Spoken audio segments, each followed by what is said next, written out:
अस्सलाम वालेकुम। Programme night addition में हम आपको खुशामदीद कहते हैं। नाज़रीन, मिनी बजट से पहले हुकूमती पार्टी की पार्लिमानी कमेटी की मीटिंग में यकजहती की बजाय फासले नज़र आए, नाराज़गी दिखाई दी और वज़रा की आज जो हॉट टॉक हुई ये पूरे मुल्क में सुनी गई।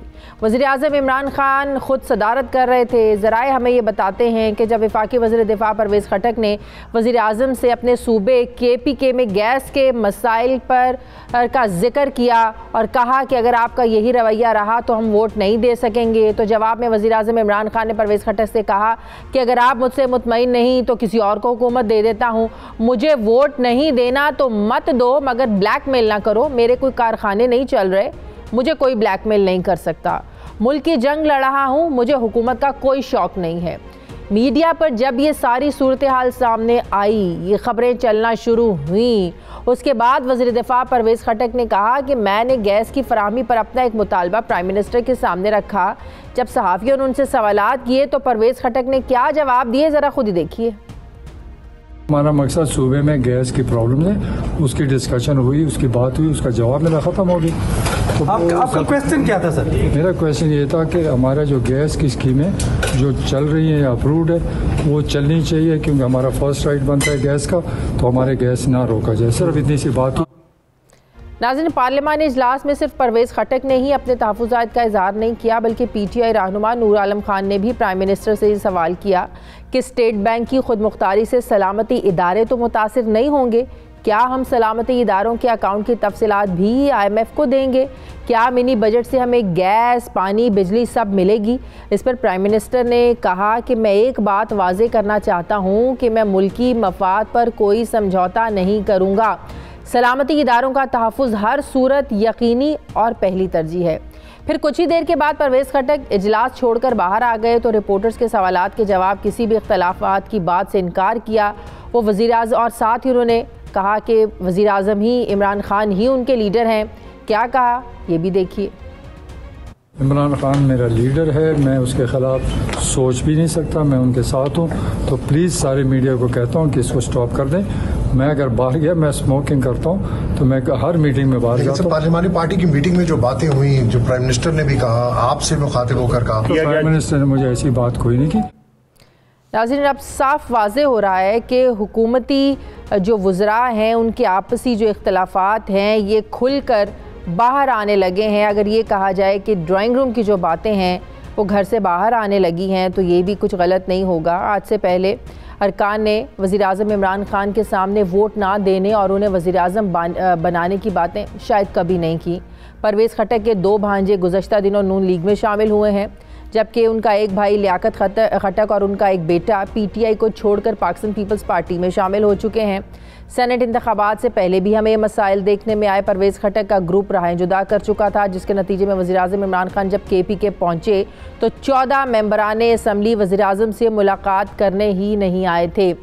पाकिस्तान तहरीक इंसाफ के नाराज़ लोगों को देखें तो justice retired Wajiuddin, Hamid Khan, Akbar S Babar और अब अहमद जवाद समेत पंजाब में जहांगीर खान तरीन का ग्रुप हो या फिर अलीम खान का, खैबर पख्तूनख्वा में परवेज़ खटक का ग्रुप हो या फिर शहराम तरकई ग्रुप, कराची में फिरदौस शमीम नकवी ग्रुप हो या फिर अली जैदी ग्रुप हो, इनके पार्टी से इख्तलाफात किसी से ढके छुपे नहीं हैं। जबकि वफाक में बैठे PTI के अरकान गैर मुंतखब नुमाइंदों के हवाले से भी अपने तहफ़्फ़ुज़ात रखते हैं। एक तरफ PTI के अंदर के इख्तलाफात और तहफ़्फ़ुज़ात की जंग ज़ोर पकड़ती जा रही है, तो दूसरी तरफ इत्तेहादिया अपने तहफ़्फ़ुज़ात और मफादात का एजेंडा लेकर सामने आन खड़े होते हैं। हुकूमत MQM को राज़ी करती है तो काफ लीग नाराज़ हो जाती है। इसी पे बात करने के लिए नाज़रीन मुझे ज्वाइन कर रहे हैं सीनियर सहाफ़ी तज्ज़ियाकार सलीम साफ़ी साहब। अस्सलाम वालेकुम, बहुत बहुत शुक्रिया साफ़ी साहब आपका। साफ़ी साहब, लगता है कि अपोजिशन चैलेंजेस के साथ साथ अपोजिशन जो ज़ाहिर है टफ टाइम दे रही है हुकूमत को, उसके साथ साथ अब हुकूमत के अंदर की जो एक यूनिटी है ये भी चैलेंज होना शुरू हो गई है। ये एक बहुत बड़ा चैलेंज साबित हो सकती है। आज पार्लिमानी हुकूमत की कमेटी के इजलास में जो कुछ हुआ, इख्तलाफात खुलकर सामने आ रहे हैं, कितना डैमेज हो सकता है PTI के लिए ये? देखिए, हुकूमत के लिए एक दिन के लिए भी अपोजिशन कभी चैलेंज नहीं बनी है, वरना आज चैलेंज है। आज भी जिस तरह हुकूमती सफ़ों में कोई यूनिटी नहीं है, कोई हम आहंगी नहीं है, तो उसी तरह अपोजिशन की भी कोई स्ट्रेटजी नहीं है। जरदारी साहब अपना उर्दू सीधा करना चाहते हैं अपनी सियासत का। मुस्लिम लीग नून के हाँ, एक तो शहबाज शरीफ और मरियम नवाज के बयानिए का मसला है, दूसरा फिर वो एफ्स एंड बट्स भी उनके ज़्यादा है कि उनकी बनिस्बत जरदारी साहब हर तरह की ताबेदारी के लिए तैयार है। और अभी भी ये जो कुछ हुआ है, जो इमरान खान को वक्त एक कामयाबी मिली है, तो उसकी वजह ये कि अब इमरान खान जरदारी साहब से भी ज्यादा ताबेदार हो गए हैं। अच्छा। और वो एक मरतबा फिर उन्होंने कदमों को हाथ लगा दिए हैं। लेकिन ये बात आपकी दुरुस्त है कि जहाँ तक MNAs का और इन लोगों का ताल्लुक है, तो वो चूंकि आवाम में जाते हैं और इस वक्त इमरान खान आवाम से बिल्कुल कट गए हैं और आवाम में महंगाई है, उसमें बेरोजगारी है, वहाँ बदअमनी है और वहाँ गम और गुस्सा है, और उस गम और गुस्से का इजहार अब अमलन बल्दियाती इंतखाबात की नतीजे की शक्ल में खैबर पख्तूनख्वा के अंदर हो भी गया। तो पार्टी में उसने मसला ये किया है कि जो परवेज खटक जैसे लोग थे कि जिनकी अपनी भी कोई हैसियत थी और जिन्होंने इमरान खान की कुव्वत में एक अपनी कुव्वत के जरिए इजाफा किया था, उनको तो उन्होंने कुंडे लाइन लगा दिया है, उनको ह्यूमिलिएट किया है। और फिर चंद खुशामदियों ने और वो इस बात से भी नाराज थे। कल जो ISI हेडक्वार्टर का दौरा किया, वज़ीर दिफा को होना चाहिए था, उनको इन्विटेशन ही नहीं गया इस चीज का। इस बात पे भी जरा गुस्सा था उनको। नहीं, वो तो परवेज खटक को देखें, पहली बात तो ये थी कि जब वो वज़ीर आला थे, फिर दूसरी बात ये थी कि अगर इलेक्शन वाकई इलेक्शन था, जिसको अगर से हम तो नहीं मानते, तो खैबर पख्तूनख्वा की उन्होंने रिवायत तोड़ दी थी और दोबारा न सिर्फ इक़्तिदार में आए बल्कि पार्टी की 2/3 मेजॉरिटी भी कराई। लेकिन तो फिर उससे ज्यादा वज़ारत आला का मुस्तहिक कौन था? लेकिन इमरान खान ने जब वो वज़ीर आला थे भी उनके मुकाबले में शारिब खान और आतिफ खान को खड़ा किया था। बिल्कुल बिल्कुल। और फिर अब मुराद सईद की सिफारिश पे उन्होंने एक दूसरी तरह के उस्मान बुज़दार को खैबर पख्तूनख्वा में लगा दिया और फिर मरकज में भी उनको कुड्डे लाइन की वजारत दे के कुड्डे लाइन लगा दिया है। तो परवेज खटक साहब मुसलसल इस दौरान उनके हाथों ह्यूमिलिएशन जो है वो फेस करते रहे और लेकिन वो चूंकि एक पुराने सियासतदान हैं तो इसलिए वो सब्र से काम ले रहे। लेकिन मैं आपको ये बताऊं कि पार्टी के अंदर सैकड़ों की तादाद में अब ऐसे लोग हैं, आप देख रहे हैं कि जिन लोगों की अगर MNA-शिप की या किसी और की मजबूरी नहीं है तो कभी आपने अहमद जवाद को देखा? जी हाँ, वही मैं बात करने लगी थी। ये अकबर एस बाबर के आप इनका शफात देखें, अहमद जवाद के देखें, ये यकीनन आने वाले वक्त में ये टफ टाइम दे सकते हैं। नहीं, वो खलवतों में जब आप इन वज़रा से बैठते हैं तो उन वज़रा के इंकशाफात जो है वो अहमद जवाद और मोहसिन बेग से भी बड़े बड़े हैं। और आज मैंने एक ट्वीट भी किया है कि भाई असल मामला तो जुल्फी बुखारी और ओन चौधरी और फैसल जावेद और उनके भाई जो ADC है, जब ये लोग वातमाब गवाह बन के बोलेंगे तो दुनिया हैरान हो जाएगी कि ये क्या कुछ होता रहे। तो अब बाहर तो मीडिया में नहीं कह सकते, लेकिन ये MNAs और पार्टी के लोग तो ये सब कुछ देख रहे हैं। बिल्कुल सही। आप कह रहे हैं कि ऑपोजिशन हुकूमत के लिए कोई बड़ा चैलेंज नहीं है। अगर बड़ा चैलेंज नहीं है तो हुकूमत शहबाज शरीफ के पीछे क्यों पड़ गई है?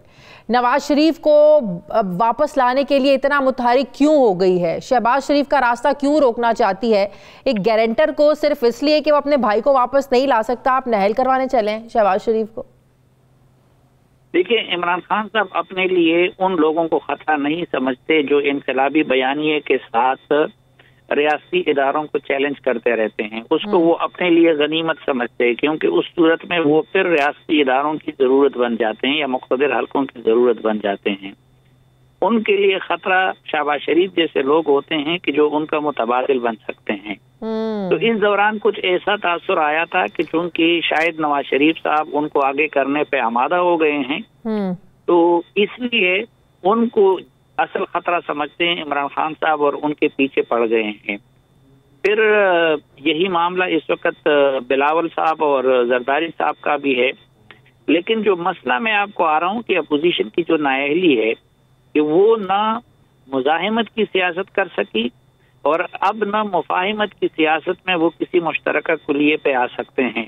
जरदारी साहब अपनी अलग दुकान सजाना सकते हैं, जरदारी साहब हर तरह की ताबेदारी के लिए तैयार है, लेकिन उनका प्रॉब्लम ये है कि वो दूसरे फरीक का मसला हल नहीं कर सकते। सही। मुस्लिम लीग नून मसला हल कर सकती है, लेकिन मुस्लिम लीग नून में एक तो वो कंफ्यूजन है कि शहबाज शरीफ साहब को फुली बाइख्तियार करने को वो तैयार नहीं है। दूसरा, उनके एप्स एंड बट्स ज्यादा हैं, तो इसलिए मौलाना और शहबाज शरीफ का एक बार फिर से इकट्ठा होना, बड़े जोर शोर से कहना कि अब इस हुकूमत को गिराना है, हर ऑप्शन इस्तेमाल करेंगे, ये कॉन्फिडेंस कहाँ से बोल रहा है? कहीं से कोई यकीन दहानियां करवाई गई हैं या वाकई इतना दमखम है? वो तो देखे, इस मुल्क में ये अब इस वक्त सूरत हाल बन गई है कि इमरान खान साहब जब अपने लोगों को एतमाद दिलाना चाहते हैं तो वो ये एक पेज कहते हैं ताकि उनके लोग उनसे जुड़े रहें। और अपोजिशन भी इस बुनियाद पर ये बात कर रही है कि भाई शायद हमारी कोई बात बन रही है ताकि लोग उनसे जुड़े रहें। सही। और इमरान खान साहब ने कई मरतबा अपनी नाअहली से, अपनी हठधर्मी से, अपने गलतियों से ये मौका उनको फराहम कर दिया, लेकिन जाहिर है कि जब तक अपोजिशन वो पीपल्स पार्टी और नून लीग मिल के एक ऐसा फार्मूला नहीं बनाती और अपने आप को एक ऐसे मुतबादिल के तौर पर पेश नहीं करती कि वो दूसरे फरीक के तहफ़्फ़ुज़ात को भी एड्रेस करें और अगर उनके बारे में कुछ खदशात है उनको भी एड्रेस करें, तो तब तक हुकूमत इसी तरह अपने बोझ तले दबती रहेगी, लेकिन अपोजिशन को जो है उस चीज़ को मटेरियलाइज नहीं कर सकेगी अपने हक में। बहुत बहुत शुक्रिया सीनियर सहाफ़ी तजिया अलीम साफ़ी साहब मेरे साथ हैं। नाज़रीन, मुझे प्रोग्राम में एक ब्रेक लेनी है, वापस आते हैं एक वक्फे के बाद।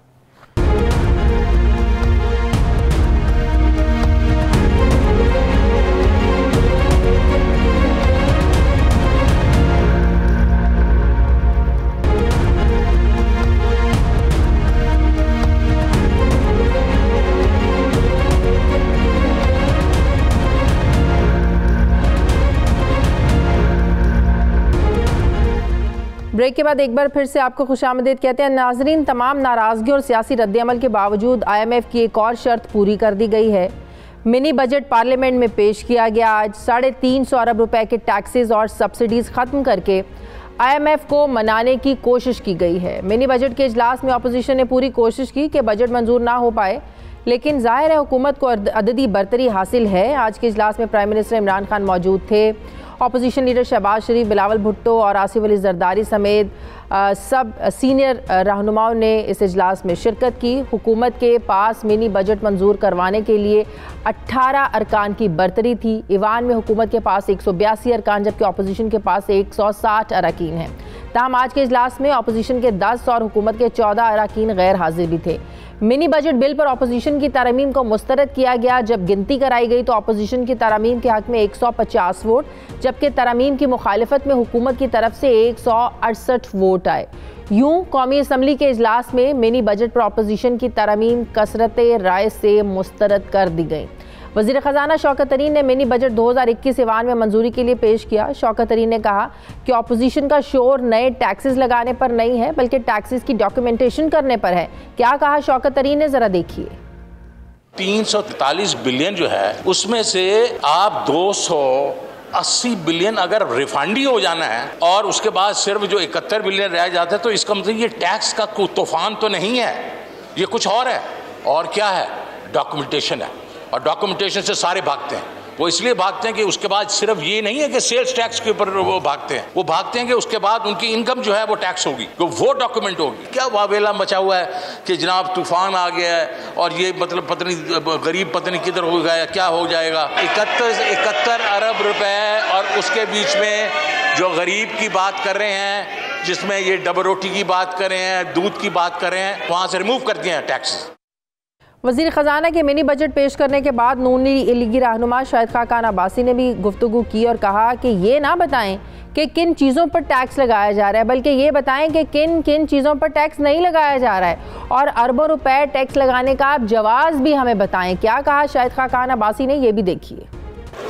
मेरे दोस्त शौकत तरीन साहब सप्लीमेंट्री फाइनेंस बिल पेश किया है। गुजारिश ये है कि हाउस को ये बता दें कि इसकी जरूरत क्यों पेश आई। इतना बड़ा एडिशनल टैक्स बर्डन पाकिस्तान की तारीख में किसी सप्लीमेंट्री फाइनेंस बिल में नहीं पेश किया गया। क्या आपके रेवेन्यूज में कमी आ गई है या क्या आपके खराजात बढ़ गए हैं क्योंकि इस मुल्क के अवाम का क्या कसूर है कि आप 350 अरब से ज्यादा का एडिशनल बर्डन इस मुल्क के अवाम पे डाल रहे हैं। और मैं अपने भाई से ये कहूँगा कि हमें ये ना बताएं कि कौन सी चीज़ें महंगी होंगी, हमें सिर्फ ये बता दें कौन सी चीज़ें महंगी नहीं होंगी।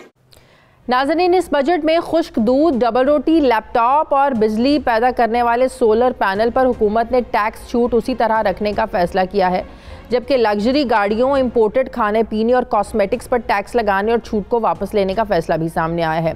जबकि मिनी बजट से हटकर यानी इन टैक्सेस के अलावा 4 रुपये 30 पैसे फ़ी यूनिट बिजली एक बार फिर महंगी कर दी गई और पेट्रोल के निर्ख 150 रुपये फ़ी लीटर तक जाने की इत्तलात भी मौसूल हो रही हैं।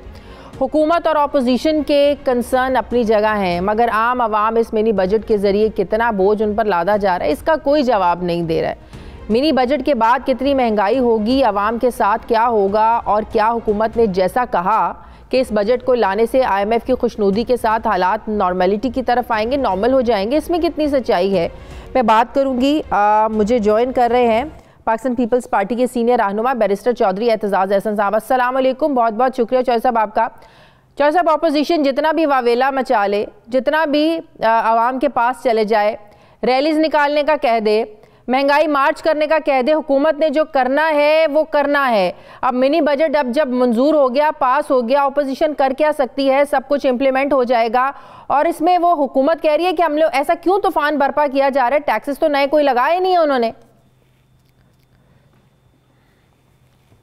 वो नया टैक्स उसको कहते हैं इन इस्तिलाह में कि अगर कोई किसी चीज पे टैक्स हो ही ना, बिल्कुल ही ना हो, और उसको उस पे आप टैक्स लगा दें तो नया टैक्स मिसाल के तौर पे सर, अगर पानी के नल पे जो घरों में इस्तेमाल होती है कंस्ट्रक्शन के लिए, उस पे कोई टैक्स नहीं है आज, और कल उस पे अगले बजट में उस पे लगा दिया जाए तो कहते हैं जी ये नया टैक्स लगा।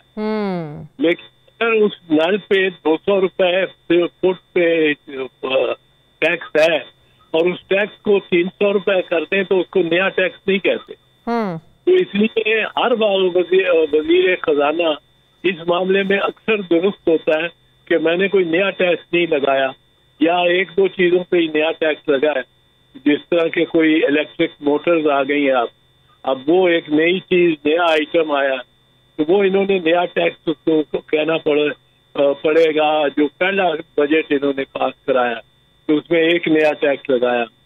लेकिन अगर टैक्स बढ़ाते जाए उन अशिया पे जिन पे पहले से टैक्स लगा हुआ है तो उसको नया टैक्स नहीं कहते। ये टेक्निकल सी बात है और इसलिए वो सच भी कह रहा है। लेकिन एक चीज समझ में नहीं आती ना चौधरी साहब, एक वजीर खजाना अगर पीपल्स पार्टी का भी वजीर खजाना रह चुका हो, आज 10 सालों के बाद अगर वो PTI का वजीर खजाना है, तो जो इकदामात वो आज कर रहे हैं वो गलत कैसे हो गए, और जो पहले दौर में पीपल्स पार्टी के साथ किए वो जायज़ कैसे थे, नंबर 1। नंबर 2, अपोजिशन जमातें जिनमें नून लीग और पीपल्स पार्टी सबसे बड़ी जमातें, ये भी अपने अपने अदवार में IMF जा चुकी हैं, तो इन्हें ज़्यादा अच्छे तरीके से अंडरस्टैंड करना चाहिए कि क्या प्रेशर्स होते हैं। इस वक्त अगर $1 अरब की किस्त हमें मिलनी है तो वो कितनी ज़रूरी है हमारी इकोनॉमी के लिए, हमारी रिक्वायरमेंट, फाइनेंशियल रिक्वायरमेंट्स के लिए।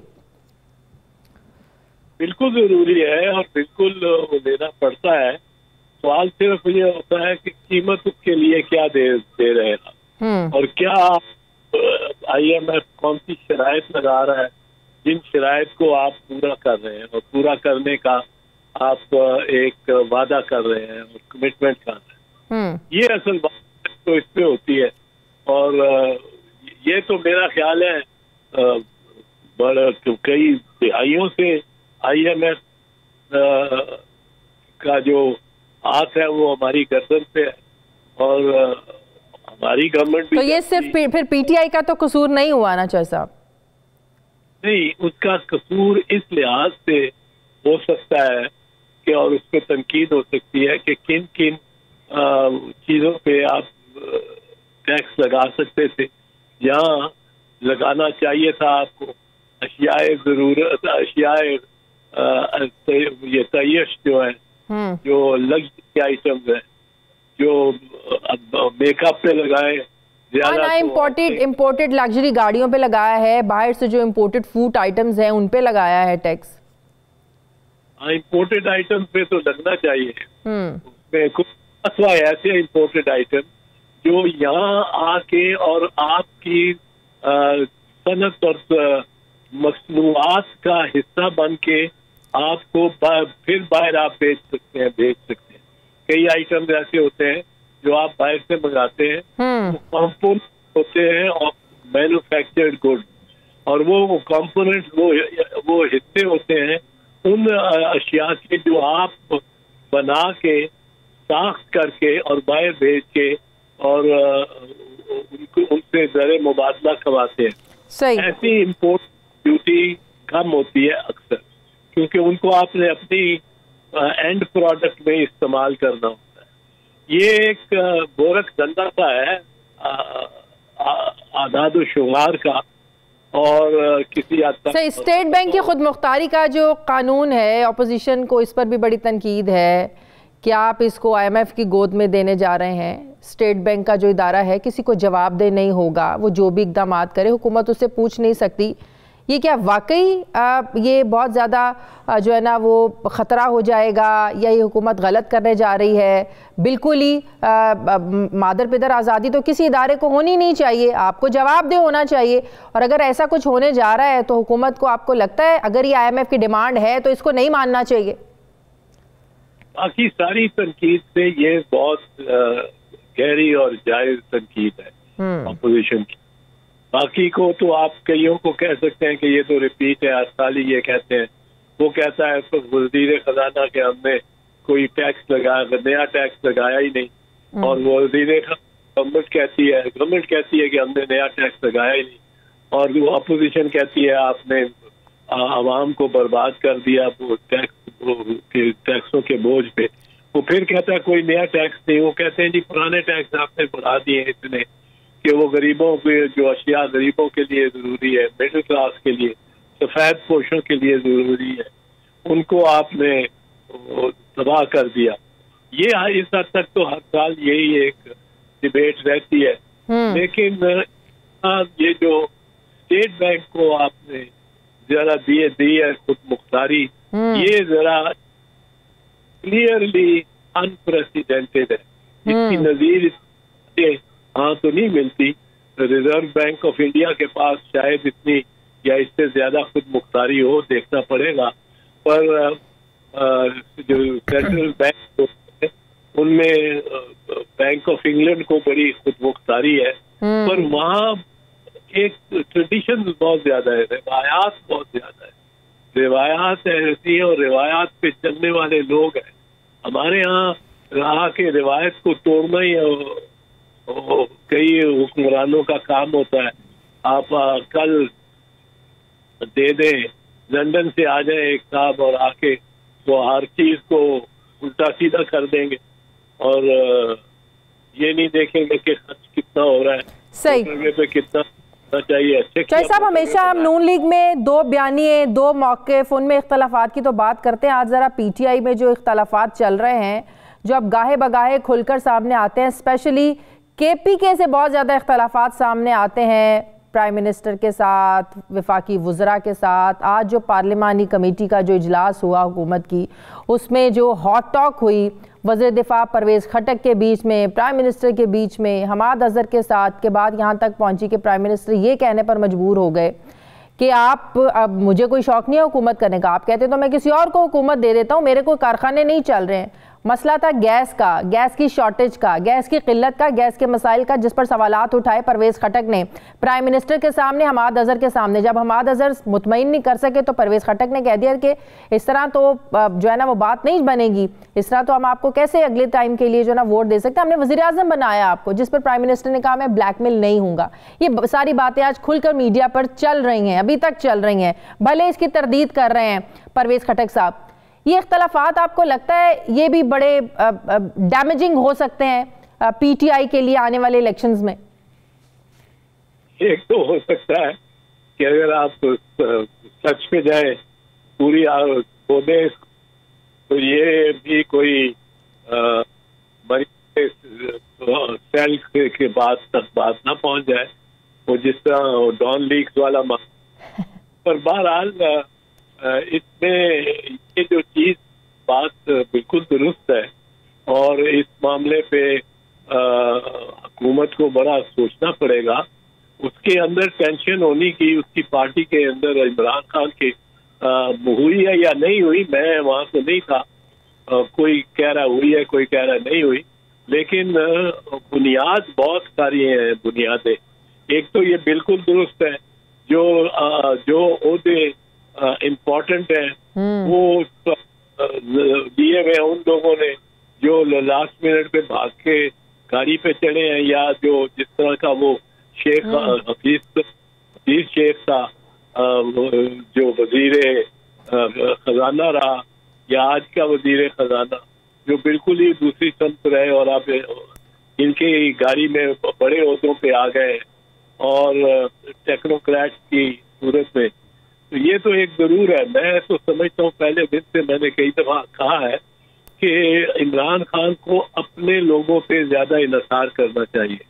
अपने लोगों से ये है कि जो उनकी पार्टी में उस वक्त उनके साथ रहे जब वो इक़्तिदार में नहीं थे और आज भी उनके साथ थे, अब उनमें से टीम निकालनी चाहिए। मैं आपको मिसाल देता हूँ, अब अगर ये फैसल जावेद जो है बड़ा अच्छा बोलता है, बड़ा अच्छा फैसल जावेद, अगर उसको इन्होंने वफाकी वजीर कोई अच्छा ओहदा दिया होता, यकीनन ये, मैं इंटीरियर मिनिस्टर था, मैं इंटीरियर मिनिस्टर बनने से पहले कुछ भी नहीं था जानता इंटीरियर मिनिस्ट्री का या वजारत का, सूबाई वजारत की हुई थी पर कुछ नहीं था जानता। वो इसी तरह टीम बनती है। मुराद सईद को कोई बड़ा ओहदा ठीक ठाक देना चाहिए था, आगे प्रोमिनेंट रखना चाहिए था, वो यंग बच्चा आगे बहुत आगे निकल जाता। शिबली फराज जिस पार्टी में हो और जिसके साथ हो उसको मोतबर नाम, कितने और मोतबर नाम चाहिए, और बहुत से मोतबर नाम बैठे हुए पीटीआई में जिनका मेरा ख्याल नजरियाती लोग तो आज बहुत पीछे चले गए हैं। आप देखें जस्टिस रिटायर्ड वजीउद्दीन देख लें, अकबर एस बाबर देख रहे हैं, आप जो जवाद साहब उठकर सामने आए हैं, सबके अहमद जवाद, तो बहुत से इनके जो पुराने कारकुन जो वेरी फर्स्ट डे से इन लोगों के साथ हैं वो तो आज पार्टी के साथ कहीं नजर ही नहीं आते। नहीं, वो उनको कोई जिम्मेदारियां नहीं दे रही पार्टी, जिम्मेदारियां दे, मुस्तकिल जिम्मेदारियां दे, ओहदे दे। आज भी इसको चाहिए कैबिनेट में। अब देखें अगर फैसल जावेद या मुराद सईद या तो जज्बाती जरा है ये, पर ये मैं सिर्फ इमरान खान की पार्टी के हवाले से बात कर रहा हूँ, मेरा कोई काम नहीं है उसकी पार्टी को मशवरा देने का, पर मैं ये तनकीद के तौर पे बात कर रहा हूँ। या शिबली फराज को ये अगर आपने फाइनेंस भी दिया होता, वो पीपल्स पार्टी के फाइनेंस मिनिस्टर 5 साल शहीद भुट्टो के साथ कौन थे, डॉक्टर मुबशर हसन। और आज अगर देखें माल रोड पे वो गुलबर्ग बुलेवार्ड में, वहाँ जहाँ 15 मंजिला दुकान वो खड़ी है बिल्डिंग और कमर्शियल हो गया, एक कोठी है जो 1956 की बनी हुई उसी तरह की बुरे हाल की वो कोठी है छोटी सी, जो कि डॉक्टर मुबशर हसन की है, जो उसमें उन स्काई स्क्रेपर के दरमियान एक मंजिला खड़ी है और उसमें अभी चूने से उससे पॉलिश होती है या पेंट भी चूने वाली काम होता है। और ये इस तरह के ईमानदार डेडिकेटेड लोग काम कर लेते हैं जो साथ वफादार हो, तो ये बहुत एक फसल जो इस वक्त तक ग्रो करके बहुत बड़ी हो सकती थी। लोग कहते हैं जिसको भी देखते कि ये साबिक वफाकी वजीर आ रहा है, ये भी साबिक, उसकी इज्जत ही और ज्यादा। सही, एक आखिरी सवाल का जवाब दे दें चौधरी साहब, क्या हुकूमत इस बेस पर शहबाज शरीफ को नाअहल करवा सकती है कि नवाज शरीफ के ये गारंटर थे, इन्होंने गारंटी दी थी, उनके खिलाफ कार्रवाई की जाए, नहीं तो वो कह रहे हैं हम बल्कि उनको नाअहल करार दिया जाए, तो क्या इस बेस पर कभी हमारी तारीख में इस तरह सजा हुई है गारंटर को? मैं एक चीज आपको बताऊं शाजिया, एक मिनट दीजिएगा, ये मेरे ज़हन में बात नहीं थी आई पहले कि उसको डिस्क्वालीफाई भी सादिक और अमीन भी लग सकता है उस पर कि नहीं, एफिडेविट के जरिए। लेकिन ये मैं कह चुका हूँ और इस पर मैं पाबंद हूँ कि उसको कोई सजा और नहीं दी जा सकती। सादिक अमीन ना होने का इल्जाम शायद उस पर लग सकता हो अगर उसके साथ कोई बैठा हुआ गवाह जब वो दस्तखत कर रहा था तो किसी ने कहा करो जी मियाँ साहब दस्तखत करो, कोई इसमें तो कुछ भी नहीं है, इसको आप दस्तखत करने से क्या हर्ज है आपको, फिर वो होगा कि वो सादिक और अमीन नहीं है और इसके लिए फर्दर गवाही की जरूरत होगी। लेकिन अगर कोई गवाह ना हो तो फिर इसकी भी सजा नहीं हो सकती। पर ये एक जगह से वो एम्बैरस हो सकता है, वरना उसने जो लिख के दिया या जज साहब ने उससे लिखवाया है जज साहबान ने, वो तो बड़ी ही मतलब है किसी को भी कुछ ये जो चोर डाकू को जिसको छोड़ना चाहे छोड़ दे, जो जमानत कोई नहीं लिया आपने उससे, एक तो ये नहीं उससे 10 करोड़ की जमानत ली होती तो 10 करोड़ जब्त होता। नंबर 2 वो कहेगा आगे से साफ कहेगा कि जी मैं नहीं ला सकता मियाँ साहब को, मेरा दिल है आए पर मैं जाऊं लंदन तो क्या उसको बक्से में बंद करके और जहाज पे वहां से जबरदस्ती तो नहीं ला सकता, मैं करके तो नहीं ला सकता किसी तरह से। तो उसके पास सीधा साधा जवाब है जो पूरा डिफेंस है, मतलब कि नाअहल नहीं हुकूमत करवा सकती है। हुकूमत का ये खौफ हो सकता है, ख्वाहिश हो सकती है लेकिन करवा नहीं सकती हुकूमत। ये अदालत की जिम्मेदारी थी और अदालत को जवाब दे उन जज साहब से होना चाहिए कि वो किस तरह उनके से बनवाई गई। ठीक है, बहुत बहुत शुक्रिया। पाकिस्तान पीपल्स पार्टी के सीमा बैरिस्टर चौधरी एतजाज अहसन साहब मेरे साथ थे। मुझे ब्रेक लेनी है नाज़रीन, वापस आते हैं थोड़े से वक्फे के बाद।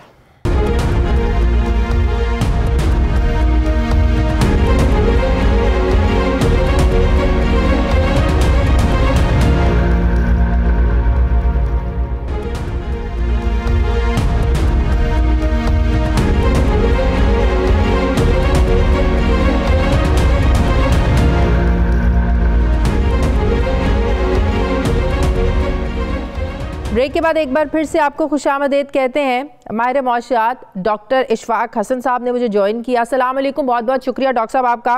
डॉक्टर साहब, हुकूमत तो आज ये दावा कर रही है, शौकत तरीन साहब ये दावा कर रहे हैं कि हमने जो टैक्सेस लगाए हैं गरीब कम से कम मुतासिर होगा। ये जो 341 बिलियन है इनमें से 281 बिलियन तो रिफंड हो जाएंगे। ये डॉक्यूमेंटेशन का मसला है। खौफ किस चीज़ का है? खौफ तो ऑपोजिशन को इसका है कि डॉक्यूमेंटेशन जब होगी तो पता चलेगा कौन कितनी कमाई करता है और उस कमाई पर उतना टैक्स देना पड़ेगा। आपको क्या बात समझ में आती है कि वाकई आज जो मिनी बजट लेके आई है हुकूमत आम आदमी से मुतासिर नहीं होगा? ये दुरुस्त है हुकूमत का दावा? बिल्कुल, काफी हद तक दुरुस्त है और बेसिकली इसका पर्पस है कि अपने टैक्स नेट को बढ़ाया जाए। हाँ। और उसको डॉक्यूमेंटेशन की तरफ जाया जाए। तो जो लोग पहले सिर्फ सेल्स टैक्स देखें, सेल्स टैक्स का जो टैक्स बेस है और इनकम टैक्स का जो टैक्स बेस है वो एक ही है। तो इसलिए लोग ये डर रहे हैं कि पहले तो जो सेल्स टैक्स हमारे इनपुट्स पे नहीं लगा करता था वो एग्जम्प्ट था। तो अब जो है जब लगेगा तो मैं टैक्स नेट में आ जाऊंगा तो सिर्फ सेल्स टैक्स ही नहीं देना पड़ेगा, मुझे इनकम टैक्स भी देना पड़ेगा। तो वो इन चीजों से वो खाए। लेकिन जो बेकरी आइटम्स पर भी लगाया है, बेकरी आइटम सिर्फ कोई अमीर शख्स तो नहीं खाता, गरीब आदमी भी खाता है बेकरी आइटम। बहुत सारी चीजें तो निकाल दी है ना। आज अभी तो फाइनेंस मिनिस्टर ने यही बताया कि जिसमें आयोडीन के नमक है और डबल रोटी है, नान है, पापे हैं, ये जो स्टोर से लेते हैं जाके उन सबको तो निकाल दिया उन्होंने। सही। अच्छा, लेकिन आप क्या समझते हैं कि इसकी ज़रूरत इसलिए भी पड़ी कि आप टैक्स नेट को तो चले आप बढ़ा रहे हैं लेकिन कहीं ना कहीं अखराजात बढ़े हैं, रेवेन्यू में कमी है, आपको अपने जो टारगेट आपका है टैक्स रेवेन्यू का उसको भी आपने अचीव करना है? देखें, जब हमने बजट में टैक्स रेवेन्यू का जो नंबर दिया था और फिर जो अखराजात हमारे बढ़े हैं, अखराजात बढ़ने में भी IMF के प्रोग्राम का पूरा हिस्सा है। क्योंकि जब आप इंटरेस्ट रेट को बढ़ाते हैं तो बजट में इंटरेस्ट पेमेंट बढ़ जाता है। 1% जब डिस्काउंट रेट आप बढ़ाते हैं तो तकरीबन 200 बिलियन का इंटरेस्ट पेमेंट बढ़ जाता है। बिल्कुल। तो ये जो हुकूमत ने 343 बिलियन का जो अभी उसमें से हटाया है एग्जम्पशन, ये तो 1.5% डिस्काउंट रेट की मार है। ये गवर्नर स्टेट बैंक ने तो एक उंगली बजाते हुए इसको साफ कर देना है। तो ये IMF का ही किया धरा है कि अखराजात हमारे बढ़ रहे हैं। अच्छा, 6 महीनों की अगर आदादोशुमार देखें डॉक्टर साहब, तकरीबन 25-26 अरब डॉलर का, ये पिछले 6 महीनों की बात करूँ, आपका ट्रेड डेफिसिट है, तिजारती खसारा है। करंट अकाउंट खसारा 2017-18 में जो 19 अरब डॉलर था, अब ये 16 से 18 अरब डॉलर अब हो सकता है। तो सूरत हाल किस तरफ जाएगी? अब कर्जों की वापसी अगर हम 3 साल पहले देखें तो ये अब कर्जों में अब हमारा इजाफा हुआ है, ये सालाना 13 से 14 अरब डॉलर देना पड़ता है। इससे पहले ये ज्यादा था। 3 साल पहले तक हमारे कर्जे 30,000 अरब डॉलर थे, आज ये हमारा पहुंच गया 51,000 अरब। तो इतना कर्जा जो हमने पिछले 3 सालों में लिया है, क्या ये सिर्फ कर्जों की मद में हमने वापस किया है? हमारे यहाँ पे लगा कुछ नहीं है कर्जा जो हमने इतने ममालिक से कर्जे लिए हैं? देखें, कहते हैं ना कि गैर मुमकिन है कि हालात की गुत्थी सुलझे, अहले दानिश ने बहुत सोच के उलझाई है। ये IMF का प्रोग्राम जो है, ये अहले दानिश ने इस तरीके से इसको तश्कील दी है कि इसमें से जो चला गया एक मरतबा, वो फिर तो इसी में फिरता रहेगा, इसी में फंसता रहेगा। सही। आपने कहा कि कर्जे बहुत बड़े हैं। उस कर्जे के बढ़ने में आप अगर मुझसे पूछें कि जी इसमें डिवैल्यूएशन ने कितना रोल प्ले किया है, तो कोई एक तिहाई से ज्यादा जो है वो सिर्फ डिवैल्यूएशन का इम्पैक्ट है। सही, जो डॉलर आप पूछें कि जी और किसने कंट्रीब्यूट किया है, आपके इंटरेस्ट पेमेंट ने किया है। तकरीबन आप समझ लें कि 2000 बिलियन तो इंटरेस्ट पेमेंट ने किया हुआ है। सही। तो ये किसकी वजह से हुआ है? IMF के प्रोग्राम की वजह से हुआ है। तो IMF के प्रोग्राम में हम अपनी फाइनेंशियल रिक्वायरमेंट्स फिर कैसे पूरी करेंगे?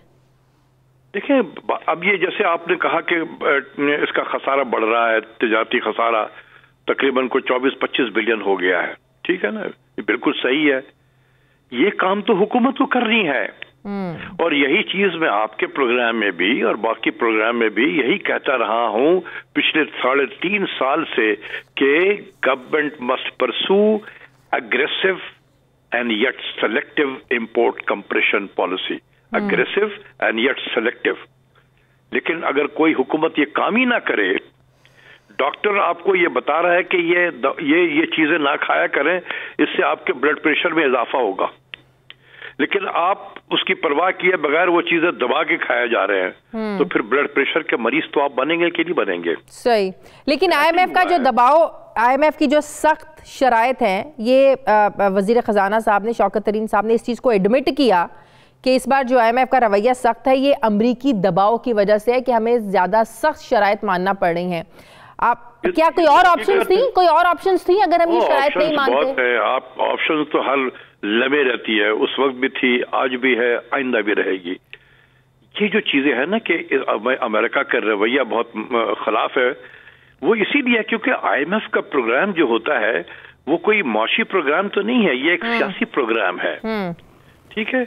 बहुत सारी हुकूमतें अगर नहीं भी जाना चाहती हैं तो उनको घसीट के लेके जाया जाता है ताकि आप उनके कंट्रोल में रहें, आपकी मईशत उनके कंट्रोल में रहे। वो इसी तरीके से आपको तंग करते रहेंगे कि आप हमारी बात सुनो, हमारे बताए हुए रास्ते पे चलो। जब हम उनके बताए हुए रास्ते पे चलेंगे तो आमना सदकना करेंगे तो उनकी आंख और कान सब बंद हो जाती है। तो ये करंट अकाउंट डेफिसिट अब कैसे पूरा होगा? जो कह रहे हैं 19 अरब डॉलर तक जा सकता है, 2017-18 वाली जो सिचुएशन थी उस पर वापस चले जाएंगे हम? तो अभी भी तो 6 महीने अब आपके पास है ना। हाँ। इस 6 महीने में इकदाम तो करें ना। क्या हाफ हार्टेड? अरे ये जो मैं कह रहा हूँ आपको सोचें कि जरा इस मुल्क में आपकी जेब में पैसे नहीं है डॉलर, हम 4 करोड़ 5 करोड़ 7 करोड़ रुपए की गाड़ियां इंपोर्ट हो रही हैं हमारे यहाँ। उन पे तो आज लग गया टैक्स। अब तो लगता है कि लोग क्या वो मेरे आटे में नमक के बराबर है, वो क्या टैक्स लगा है? यही तो मैं कह रहा हूँ कि हम हाफ हार्टेड तरीके से एक चीज बता दें, शायद आपको क्लियर हो, मुझे थोड़ी सी कंफ्यूजन। लग्जरी इलेक्ट्रिक गाड़ियों पे लगा है या सारी इंपोर्टेड गाड़ियों पे लगा है? इलेक्ट्रिक गाड़ियों पे इसलिए नहीं लगा रहे कि हम इलेक्ट्रिक गाड़ियां शायद पाकिस्तान में बननी शुरू हुई हैं, तो इसलिए अभी उनको इजाजत दी है और आपने अभी उन पर टैक्स लगा देंगे तो शायद इसलिए नहीं होगा। लेकिन जो बाहर से आ रही हैं गाड़ियां, सही बेलगाम होकर आ रही हैं, खुदा के वास्ते कोई क्वांटिटेटिव रिस्ट्रिक्शन तो लगा दो। सही कि भाई एक तो यह है कि 1300 से ऊपर कोई गाड़ी नहीं आएगी इस मुल्क में, बिल्कुल बैन कर दें आप। इससे ऊपर सीसी की गाड़ी नहीं आएगी। जो 1300 सीसी गाड़ी है उसको भी देख लें कि आपके सड़क पे जो है जो आप प्रेशर पड़ रहा है ट्रैफिक का, आप कहें कि जी इतने से ज्यादा गाड़ी नहीं आएंगी, 10,000 गाड़ी आएंगी, अगर आएंगे तो आप डॉलर बचाएं। क्या सिंगापुर में कितना अमीर मुल्क है जिसके कोई $70,000 पर कैपिटल आमदनी है, हम तो $1,500 वाले मुल्क की बात कर रहे हैं। वो 70,000 है, वहां कोई गाड़ी लेके दिखा देना जरा सा। बिल्कुल सही। आज जाते हैं तो आप अपना नाम रजिस्टर करते हैं, 5 साल के बाद आपकी बारी आती है गाड़ी लेने के लिए। बहुत शुक्रिया माहिर मौशियात। डॉक्टर इशफाक साहब मेरे साथ हैं, मुझे ब्रेक लेनी है। नाज़रीन वापस आते हैं एक छोटे से वक्फे के बाद।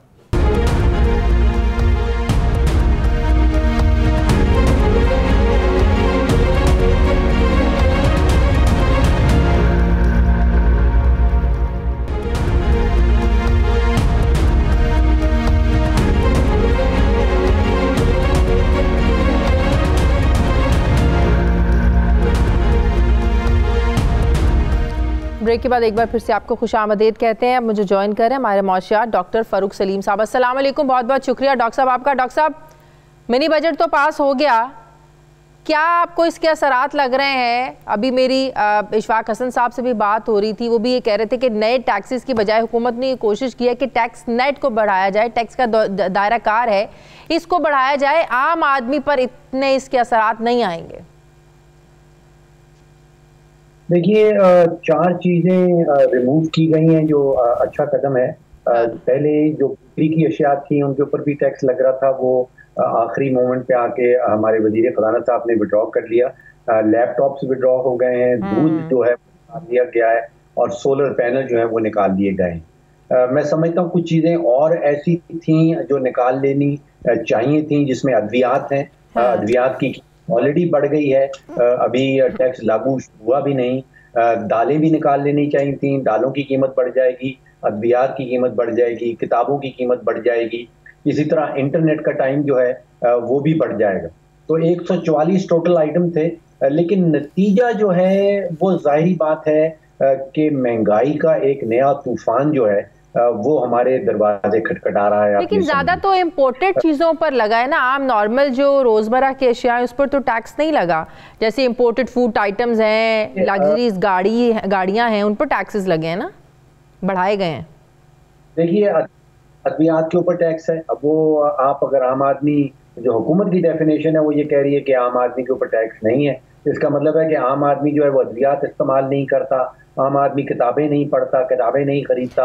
आप इसको ये कैटेगराइज करने की जरूरत है ना कि दवाइयाँ जो यहाँ की हैं, लोकल दवाइयाँ हैं, ये जो बाहर से इम्पोर्टेड दवाइयाँ आती हैं उन पर टैक्स लगेगा। अब इसकी डेफिनेशन जी, जो अद्वियात बेशुमार पाकिस्तान में बन रही है उनका रॉ मटेरियल जो है वो सबका तकरीबन बाहर से आता है, तो उस रॉ मटेरियल के ऊपर जो है वो टैक्स लगा दिया गया है। तो अद्वियात की कीमत चाहे वो लोकल बन रही हैं और चाहे बाहर से आ रही हैं, उनकी कीमत बढ़ जाएगी क्योंकि रॉ मटेरियल के ऊपर टैक्स लगा दिया। इसी तरह किताबों के ऊपर टैक्स लग गया है। इसी तरह जो है इंटरनेट का टाइम है, अब हम तो जा रहे हैं टेक्नोलॉजी की तरफ, और अगर इंटरनेट का टाइम ज्यादा महंगा कर दिया जाएगा तो फिर आप सोचिए कि वो टैक्स तकरीबन हर पाकिस्तानी के ऊपर वो टैक्स लगेगा। बहरहाल 300 अरब रुपए का टैक्स है, सारा का सारा 100% टैक्स जो है वो इनडायरेक्ट टैक्स है, जिसका मतलब ये है कि इनडायरेक्ट टैक्स का बाय डेफिनेशन मतलब ये होता है कि गरीब तरीन तबकात जो है उनके ऊपर इसका बोझ ज्यादा पड़ेगा। लेकिन हुकूमत कह रही है हमारा फोकस है डॉक्यूमेंटेशन करना,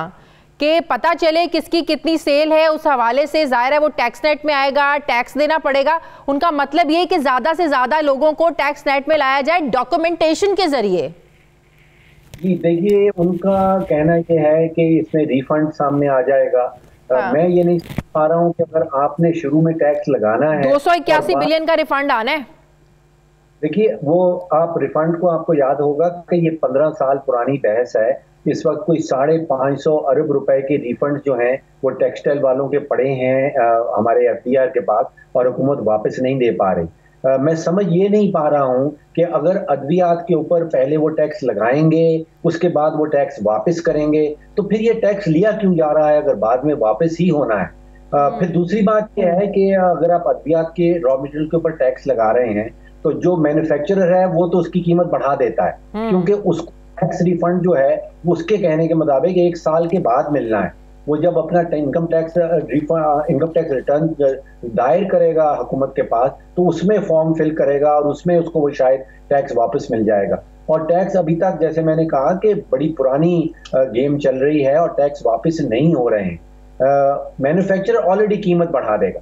देखिए, ये कहना कि 350 अरब के टैक्सेस हैं और इनका बोझ पाकिस्तानियों के ऊपर नहीं पड़ेगा, वजीर खजाना साहब ने कह दिया कि सिर्फ 2 अरब रुपए का बोझ पड़ेगा। अगर 2 अरब ये टोटली IMF का प्रेशर था, जो एडमिट भी किया हमारे शौकत तरीन साहब ने कि IMF का रवैया सख्त, शराइत सख्त, अमेरिका के दबाव की वजह से हमें मानना पड़ी, या रेवेन्यू में कमी की वजह से ये सब हमें करना पड़ा है कि रेवेन्यू कम हुआ, अखराजात बढ़ गए, तो हुकूमत को ये सारे इकदाम उठाने पड़े? दूसरी वाली बात जो आप कह रही हैं कि क्योंकि हुकूमत ने जो अपने एस्टिमेट किए थे ओरिजिनल बजट में, खसारे जो फिगर एस्टिमेट किया था वो बड़ा तेजी से बढ़ रहा था, यानी कि आमदन जो है वो नहीं बढ़ रही, अखराजात बहुत तेजी से बढ़ रहे थे, तो उसके नतीजे में ये काम करना पड़ा। लेकिन अगर आप इसकी तारीख देखें तो फरवरी की 17 तारीख को वजारत खजाना हुकूमत पाकिस्तान ने, उस वक्त हमारे वजीर खजाना साहब जो डॉक्टर हफीज शेख साहब थे, उन्होंने 2 मुआहदे किए थे IMF के साथ। उन्होंने कहा था कि 30 रुपए फी लीटर पेट्रोल और डीजल के ऊपर टैक्स लगाया जाएगा, उसके नतीजे में 610 अरब रुपया इकट्ठा किया जाएगा। उन्होंने कहा था कि फी यूनिट बिजली के ऊपर टैक्स लगाया जाएगा, जिसकी मद में 900 अरब रुपया इकट्ठा किया जाएगा। इन वादों बिजली तो एक बार फिर से बढ़ गई। पेट्रोल आपने हर महीने पेट्रोलियम लेवी की मद में 4 रुपए आप लोगों ने वो बढ़ाना है। आपने जो कहा था वो तो आप कर रहे हैं, अगर उस एस्टिमेशन के साथ आपने चलना है तो फिर वो काम तो आप लोग कर रहे हैं, ये तो फिर एक्स्ट्रा आप लोग अवाम पर बोझ डाल रहे हैं ना।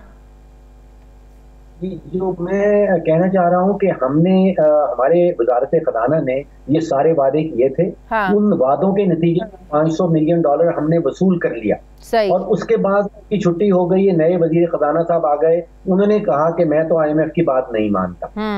अब IMF ने ये कहा है कि पहले आप वादे करके हमसे पैसे वसूल कर लेते हैं, अब आप पार्लियामेंट के पास जाइए, उनसे बिल पास करवा के लाइए, फिर हम आपकी बात मानेंगे, फिर हम आपको $1 अरब की है वो देंगे। ठीक हो गया। अच्छा, क्या इस बिल के तहत स्टेट बैंक की खुद मुख्तारी, इसमें भी कोई तब्दीली आएगी? देखिए, जो स्टेट बैंक का बिल है उसके मैं हक में हूँ और उसकी वजह कुछ ऐसी है। स्टेट बैंक है जो सेंट्रल बैंक है, दुनिया भर में किसी का भी सेंट्रल बैंक है, उसके पास 3 जिम्मेदारियां होती हैं।